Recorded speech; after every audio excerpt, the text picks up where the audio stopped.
তিন দিনের উত্তরবঙ্গ সফরে মুখ্যমন্ত্রী মমতা বন্দ্যোপাধ্যায় সোমবার শিলিগুড়ির দীনবন্ধু মঞ্চে শিল্পপতিদের নিয়ে বৈঠক করলেন। পাশাপাশি একাধিক উন্নয়নমূলক প্রকল্পের উদ্বোধন করলেন।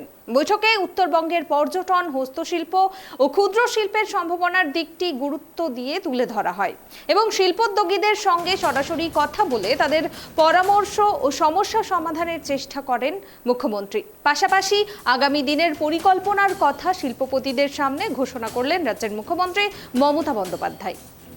তিন দিনের উত্তরবঙ্গ সফরে মুখ্যমন্ত্রী মমতা বন্দ্যোপাধ্যায় সোমবার শিলিগুড়ির দীনবন্ধু মঞ্চে শিল্পপতিদের নিয়ে বৈঠক করলেন তিনি এবং একাধিক উন্নয়নমূলক প্রকল্পের ঘোষণাও করলেন, উদ্বোধন করলেন।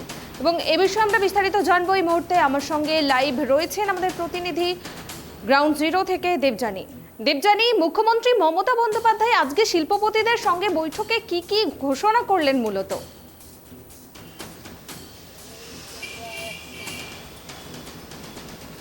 আমি প্রথমে যেটা বলবো যে 2টো থেকে প্রায় 5টা 3 ঘন্টার একটা ম্যারাথন বৈঠক করেছেন আজ শিল্পপতিদের সঙ্গে মুখ্যমন্ত্রী মমতা বন্দ্যোপাধ্যায়। সেখানে উত্তরবঙ্গের যে 8টা জেলা রয়েছে সেই 8টা জেলার চেম্বার অফ কমার্সের প্রতিনিধিদের সঙ্গে তিনি একেবারেই বলতে পারো খোলামেলা কথা বলেছেন এবং প্রত্যেকের সঙ্গে 1-to-1 কথা বলেছেন তিনি। এবং যারা ক্ষুদ্র উদ্যোগপতি তাদের সঙ্গেও কিন্তু মুখ্যমন্ত্রী আলাদাভাবে কথা বলেছেন। প্রত্যেকের থেকেই তাদের জেলার বা তাদের ইন্ডাস্ট্রির কি সমস্যা রয়েছে সেগুলো শুনেছেন, তাদের পরামর্শ শুনেছেন বা রাজ্য সরকার তাদের জন্য কি করতে পারে সে কথাগুলো কিন্তু তিনি শুনেছেন এবং প্রত্যেককেই যাদের সঙ্গে কথা বলেছেন একে একে তাদের তিনি সাজেশনও দিয়েছেন এবং তারা যেটা চেয়েছেন, মুখ্যমন্ত্রীর কাছে দাবি করেছেন বা আবদার করেছেন, মুখ্যমন্ত্রী কিন্তু অনেককেই তিনি আশ্বস্ত করেছেন, সেই প্রতিশ্রুতি দিয়েছেন যে তাদের যা দাবি দাওয়া রয়েছে সেটা একে একে পূরণ করবে। প্রথমেই বলি, আজকে রাজ্য সরকার আজকে এই উত্তরবঙ্গে বেশ কয়েকটা উদ্বোধন করেছেন, কিন্তু তার মধ্যে যেটা বড় ব্যাপার, যেখানে শিল্পপতিরা ভীষণ খুশি হয়েছেন মুখ্যমন্ত্রী মমতা বন্দ্যোপাধ্যায় এই শিলিগুড়িতে একটা কনভেনশন সেন্টার যেটা নিউ টাউনে রয়েছে সেরকমই একটা উত্তরায়ণের পাশে 10 একর জমিতে একটা কনভেনশন সেন্টার গড়ার ঘোষণা করেছেন, যাতে শিল্পপতিরা মনে করছেন, এই উত্তরবঙ্গের শিল্পপতিরা মনে করছেন যে এতে তাদের কাজটা আরও অনেক সুবিধে হলো, তাদের অনেক মুখ্যমন্ত্রী সুবিধে করে দিলেন এই ঘোষণা করে এবং খুব শীঘ্রই এই কনভেনশন সেন্টারের কাজ শুরু হবে বলে মুখ্যমন্ত্রী জানিয়েছেন। এছাড়াও মুখ্যমন্ত্রী একগুচ্ছ কথা ঘোষণা করেছেন আজকে। দেখো, কোচবিহার থেকে মালদা প্রত্যেকটা জেলার চেম্বার অফ কমার্সের সঙ্গে প্রতিনিধিদের সঙ্গে বৈঠক করেন। কোচবিহারের যারা প্রতিনিধিরা ছিলেন চেম্বার অফ কমার্সে, তারা যেরকম মুখ্যমন্ত্রীকে বলেছেন যে ইতিমধ্যেই একটা হেরিটেজ শহর ঘোষণা করা হয়েছে কোচবিহারকে। কোচবিহারে একাধিক মন্দির রয়েছে, তুমি জানো মদনমোহন মন্দির রয়েছে, এরকম আরও অনেক নামী মন্দির রয়েছে।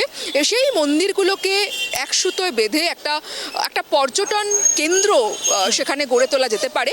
সেখান থেকে নানান দেশ বিদেশ থেকে সেখানে প্রচুর তীর্থযাত্রীরা আসতে পারে, তার ব্যবস্থা যাতে রাজ্য সরকার করে। এবং মমতা বন্দ্যোপাধ্যায় তাকে আশ্বস্ত করেছেন যে কোচবিহারের পর্যটনে রাজ্য সরকার আলাদাভাবে নজর দিয়েছে, আরও নজর দেবে। এছাড়াও কোচবিহারে ইন্ডাস্ট্রিয়াল পার্ক করার কথা মুখ্যমন্ত্রী বলেছেন। এছাড়াও তোমাকে জানিয়ে রাখি যে অন্যান্য বেশ কিছু জেলা রয়েছে, সেই জেলাতে যেখানে পর্যটন শিল্পের আরও প্রসার ঘটতে পারে, যেরকম আলিপুরদুয়ার জেলায়, আলিপুরদুয়ারে যেখানে একটি জায়গা রয়েছে যেখানে কুনকি হাতির সংখ্যা বাড়ানোর কথা বলেছে, সেখানে হাতিতে সাফারির করার কথা পর্যটন দপ্তরকে মুখ্যমন্ত্রী নির্দেশ দিয়েছেন। সেরকমই আবার হোটেল ব্যবসায়ীদের সঙ্গে কথা বলেছেন, তাদের সুযোগ সুবিধে কিভাবে হবে, তাদের ব্যবসার প্রসার ঘটবে কিভাবে, সে বিষয়েও কিন্তু মুখ্যমন্ত্রী তাদেরকে নানান পরামর্শ দিয়েছেন। যেরকম রায়গঞ্জের যারা শিল্পপতিরা গিয়েছিলেন রায়গঞ্জ থেকে চেম্বার অফ কমার্সের প্রতিনিধিরা, রায়গঞ্জ বারসই ব্রিজের কথা মুখ্যমন্ত্রীর কাছে তারা জানিয়েছেন যে দীর্ঘদিনের এই দাবি রয়েছে এই ব্রিজকে ঘিরে, যেটা হলে প্রচুর মানুষের সুবিধা হবে এবং ব্যবসায়িক অনেক সুবিধা হবে, সেটা মুখ্যমন্ত্রীর কাছে জানিয়েছেন।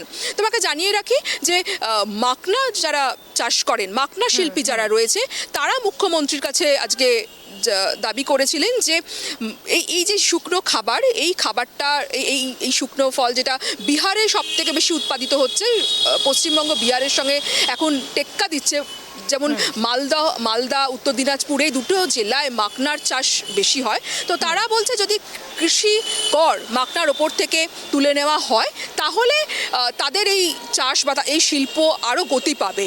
এই মাকনা প্রচুর রফতানি হয় বিদেশে। মুখ্যমন্ত্রী শোনা মাত্রই কিন্তু ঘোষণা করে দিয়েছেন, তিনি এক মুহূর্ত সময় নেননি।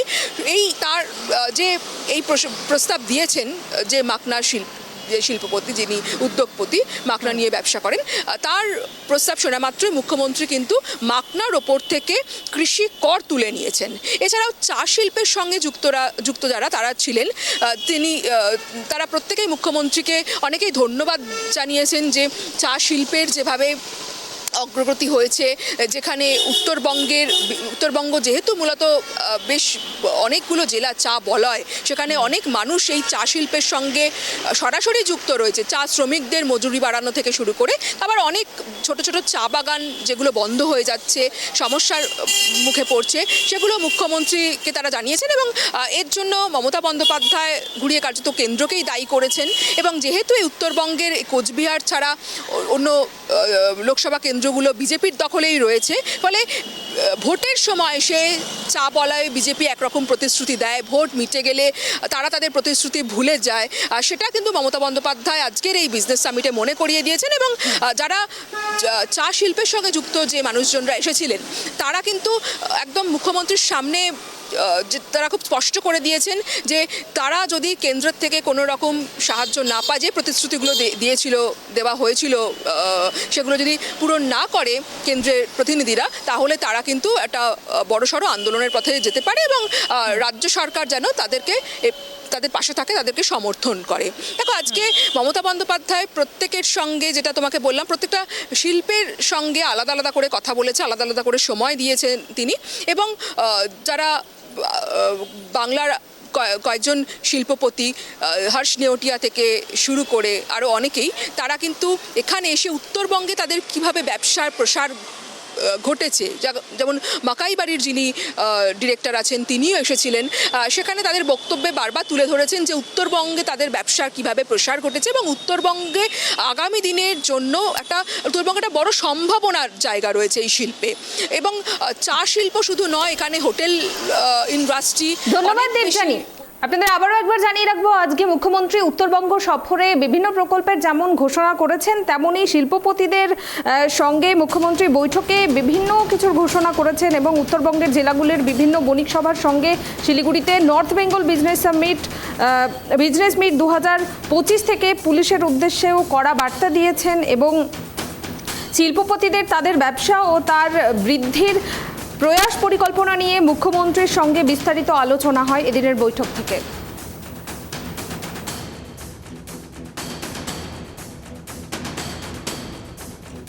এ বিষয়ে আমরা আবারও বিস্তারিত কথা বলবো। এই মুহূর্তে আমার সঙ্গে লাইভ রয়েছেন আমাদের প্রতিনিধি অংশুমান। মুখ্যমন্ত্রীর সঙ্গে শিল্পপতিদের এই বৈঠক, উত্তরবঙ্গের মানুষজন কিভাবে দেখছেন এই বৈঠক এবং আজকে উত্তরবঙ্গবাসীর জন্য মুখ্যমন্ত্রী মমতা বন্দ্যোপাধ্যায় কি কি ঘোষণা করলেন?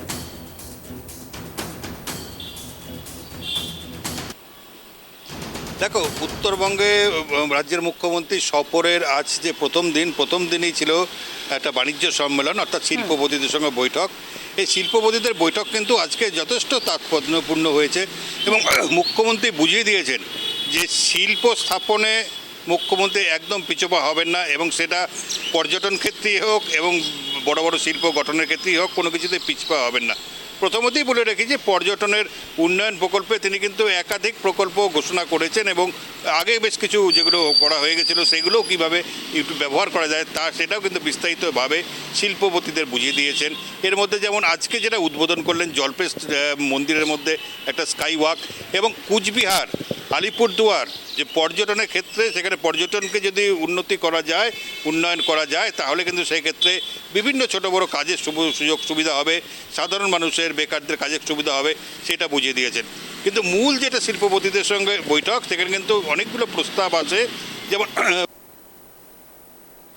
শিল্পপতি দিলীপ দুগ্গার তিনি কিন্তু পরিষ্কার জানিয়ে দিয়েছেন যে গত 2 বছর আগে তাদের পক্ষ থেকে যে বিনিয়োগের কথা হয়েছিল অর্থাৎ 1,00,00,000 টাকা, সে 1,00,00,000 টাকা কিন্তু এর মধ্যে ধাপে ধাপে প্রায় অনেকটাই বিনিয়োগ হয়ে গেছে এবং বাকিটা খুব শীঘ্রই হয়ে যাবে।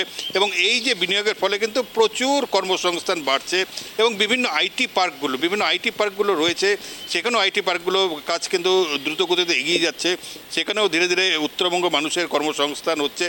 এছাড়াও হর্ষ নেউটিয়া কিন্তু জানিয়ে দিয়েছেন তিনি কিন্তু 15,000 কোটি টাকা এর মধ্যে বিনিয়োগ করবেন। এছাড়া যেমন বড় বড় শিল্পপতির মধ্যে হর্ষ নেউটিয়ার থেকে দিলীপ দুগার থেকে ছিল এবং বিভিন্ন অন্য যারা ছিল তারা কিন্তু প্রত্যেকেই একই কথা বলেছেন। বিশেষ করে উল্লেখযোগ্য যে এখানকার একটি সিমেন্ট ফ্যাক্টরি কিন্তু নতুন করে আরও বিনিয়োগ করতে চলেছে, যেটা ভারতবর্ষের সর্ববৃহৎ সিমেন্ট ফ্যাক্টরি হতে চলেছে, যার এই মুহূর্তে যার ফ্যাক্টরিটা রয়েছে কিন্তু জলপাইগুড়ি জেলার মোহিতনগরে। সব মিলিয়ে উত্তরবঙ্গের শিল্প সম্ভাবনা সেটা কিন্তু অনেকটাই আছে এবং শিল্পপতিদের কাছে শুনলেন কোথায় কার কী অসুবিধা আছে, সেই মতন কিন্তু রাজ্যের মুখ্য সচিবকে মুখ্যমন্ত্রী নির্দেশ দেন যাতে কোনো রকম অসুবিধা হয় না। তবে মুখ্যমন্ত্রীর কাছে উত্তর দিনাজপুরের এক শিল্পপতি অভিযোগ করেন যে তাদেরকে বিভিন্ন জায়গায় দিতে অনেকটা টোল দিতে হচ্ছে এবং পুলিশদের কাছে হয়রানির শিকার হচ্ছে।